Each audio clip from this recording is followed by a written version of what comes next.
नमस्कार, स्वागत है आपका इंडिया न्यूज 28 में। आइए बात करते हैं झारखंड की कुछ खास खबरों की।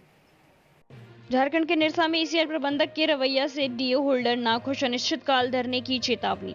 शुक्रवार को निरसा मुगमा स्थित कोल ट्रेडर्स एसोसिएशन कार्यालय में एक प्रेस वार्ता का आयोजन किया गया। मौके पर मौजूद एसोसिएशन के सचिव रंग बहादुर सिंह एवं कोषाध्यक्ष पवन मुरारका ने बताया कि आज की इस प्रेस वार्ता का मुख्य उद्देश्य ये है कि हम विगत कुछ महीनों से ईसीएल प्रबंधन द्वारा हमारे साथ की गई तानाशाही रवैये से लोग परेशान हैं।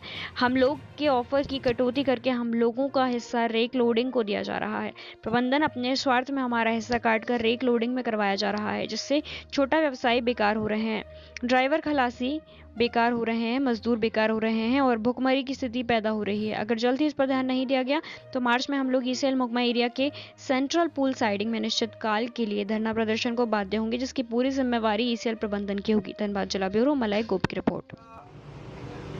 राजपुरा में 6000 टन ऑफर दे करके विड्रॉ कर लिया गया।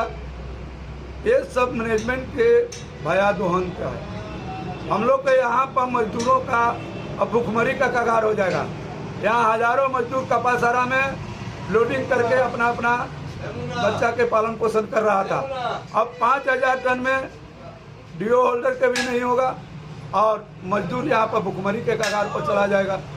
अगर मैनेजमेंट इस बार मार्च का ऑफर नहीं बढ़ाता है तो हम लोग खुदिया रेलवे साइडिंग पर जाकर के हम लोग सभी डीओ धारक प्लस यहाँ के मजदूर सब हम लोग धरना पर बैठेंगे। पिछले महीने से ईसीएल प्रबंधन द्वारा हमारे साथ की गई जातियों के द्वारा हम लोग परेशान हैं। हम लोग का ऑफर कटौती करके हम लोग का हिस्सा रेक लोडिंग में दिया जा रहा है, जबकि हम लोग डबल रेट में माल परचेज कर रहे हैं। इसे एक तरफ कंपनी को तो चूना लग ही रहा है, लेकिन प्रबंधन अपने स्वार्थ में कुछ माल 12 रेक में दे करके हम लोग का कोटा छोटे व्यवसायियों का काट दिया गया, जिससे सभी बेकार हो गए हैं, मजदूर बेकार हो गए हैं, ट्रक मालिक, ड्राइवर, खलासी, साथ में छोटे व्यवसायी जो स्टार्टअप इंडिया के तहत मोदी जी के कहने पर छोटे व्यवसायियों को प्रोत्साहन दिया जाना था, उनका ऑफर कटिंग करके रेक में दिया जा रहा है। उसके चलते हमें भारी नुकसान हो रहा है, साथ में कंपनी को भी नुकसान हो रहा है। इसके एवज में हम लोगों ने निर्णय लिया है कि हम लोग प्रबंधन को आगाह करते हैं कि आगामी मार्च महीने तक हमें नया ऑफर अगर सुचारू रूप से नहीं दिया गया तो हम इसके एवज में मार्च में धरना देंगे, जिसकी तारीख हम प्रबंधन को आगे दिनों में जना देंगे।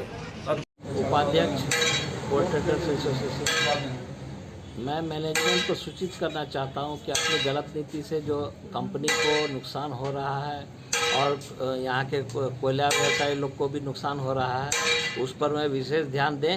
और अगर आपकी गलत नीति चलती रही तो हम लोग भी धरना प्रदर्शन के लिए तैयार हैं। हम लोग का तो कोल ट्रेडर्स की ओर से पूरा हम लोग धरना के लिए हम लोग तैयारी कर रहे हैं।